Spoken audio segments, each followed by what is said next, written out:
Alrighty, so today I'm going to make a quick little video comparing down jackets and essentially just giving you a really quick understanding of how to look for a down jacket that is good, because there are a lot of products out there on the market, mostly in the US but also in Europe as well, that are really blown out of proportion.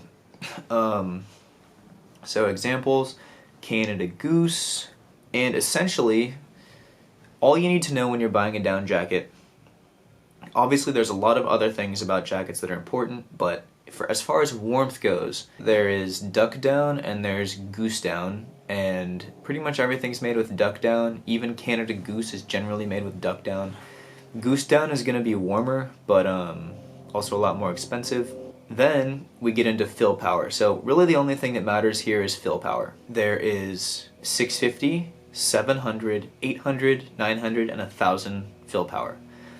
Fill power just means how lofty the down is. And the way they test this is they get a big drum and they fill it with the same amount of down for all the different types.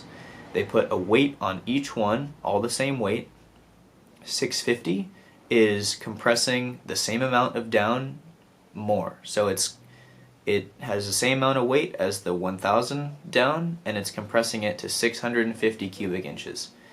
The 1000 fill down has the same amount of weight, the same amount of feathers, the same amount of down, and it's compressing it a lot less. So the higher the number, the more packable your jacket is going to be. This is all you need to know. The higher the number, the more packable your jacket, and the less physical down you're going to need to have the same amount of warmth.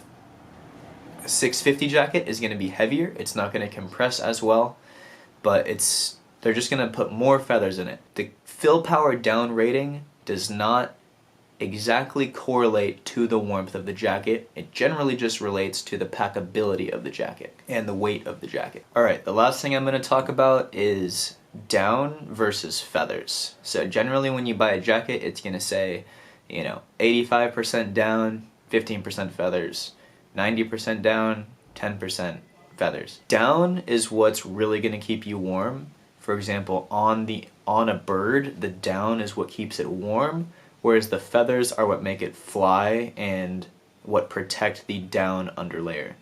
So in general, the higher percentage of down to feathers, so the more down you have and the less feathers, also the warmer your jacket's going to be. But pretty much everything, 90-10 ratio is great. It's totally fine. So a few finishing thoughts here about Canada Goose and some other brands.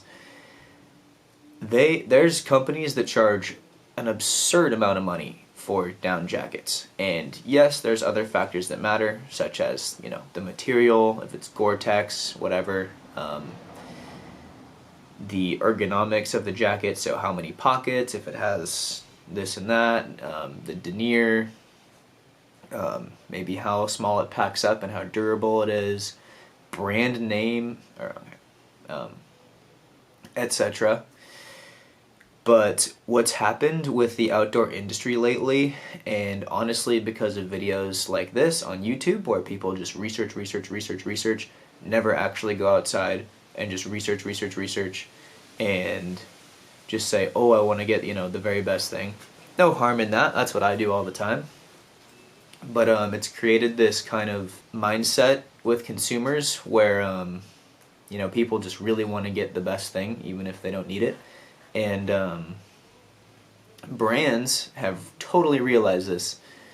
So that's why you have brands like Canada Goose and Arc'teryx. Arc'teryx is great, but I have a whole bunch of thoughts on them that you can watch other videos about.